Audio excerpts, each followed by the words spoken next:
Et bonjour à tous, là je vais vous faire un petit tuto, pas un tuto mais une présentation d'un produit qui est devenu indispensable pour moi. Alors je suis en voiture, il y a Richard et Page qui sont avec moi. On a été faire une petite session de test dans le centre de la France et on repart. Si je le fais pas maintenant, je le ferai jamais puisque ça fait déjà presque 3 semaines, un mois que je l'ai, ce petit chargeur. Je vais bien trouver dans la description, je vous mettrai un lien sur le review complet. Je vais trouver ça sur internet, il y a forcément quelqu'un qui l'a déjà fait. Et moi je vous explique pour quelle raison c'est devenu comme le chargeur, le fer à souder que je vous ai présenté l'autre jour. C'est vraiment un outil indispensable pour les courses. Pourquoi?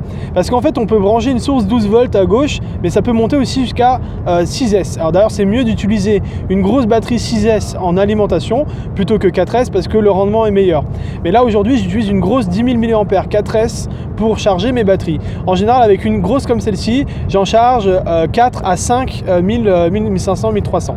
Alors donc on a l'entrée à gauche et la sortie de charge à droite. On a la prise d'équilibrage ici et la prise d'alimentation. Il n'est pas tactile. Par contre, il est super facile de navigation grâce à sa petite molette.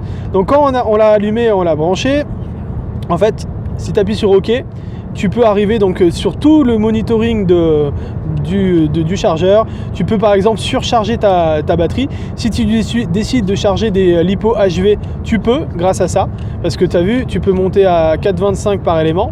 Non, les HV c'est 4,35. Ah, donc on peut monter un peu plus, mais pas beaucoup plus. Ok. Il y a plein de choses. On peut régler ici sa cellule, donc moi du 4S. Le courant de charge, 2 ampères. Ça monte jusqu'à combien? Hop, ça monte jusqu'à... Ah bah dis donc, ça monte beaucoup en fait. C'est un 300 watts. Bon, j'en sais rien, ça a l'air de monter assez loin. Donc je vais repartir sur du bon 2 ampères, ça suffit pour une batterie de 1500. C'est un peu plus qu'un C. Et ici, tu lances la charge. Hop, une pression. Donc finalement, c'est très rapide. Une pression pour pouvoir lancer la charge et tu n'as rien d'autre à faire, il n'y a pas de confirmation à faire. Premier menu, donc ici, là, devant mon doigt, vous avez un petit truc gris qui descend. Là, on est au milieu et là, on est en bas. Et l'avantage de ce moniteur de charge, c'est qu'en gros, vous avez la tension qui est en charge actuelle. Donc, c'est pas la tension, pardon, c'est l'ampérage de charge. Et ici, c'est le nombre de milliampères qui est injecté à la batterie. C'est pour moi les deux valeurs les plus importantes quand tu veux charger une batterie.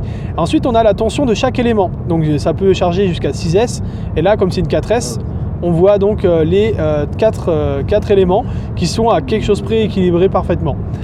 Ensuite, deuxième menu, on a, ça c'est génial, qu'on appelle ça, la résistance interne de la batterie. Il n'y a pas besoin d'aller dans un sous-menu spécial pour l'avoir. Il suffit juste de glisser vers le bas pendant que ça charge. Ça coupe même pas la charge. On peut continuer de charger. Et on a là la résistance interne. Alors, on peut voir d'ailleurs qu'elles sont à combien là? À 7 milliohms. Elle est toute neuve. Elle a un cycle. Donc c'est assez élevé finalement. Je ne sais pas si c'est précis, mais bon, voilà. Et derrière, ensuite, on a les entrées de la tension d'entrée. Donc, je vois que ma grosse batterie, elle a 15 volts 7.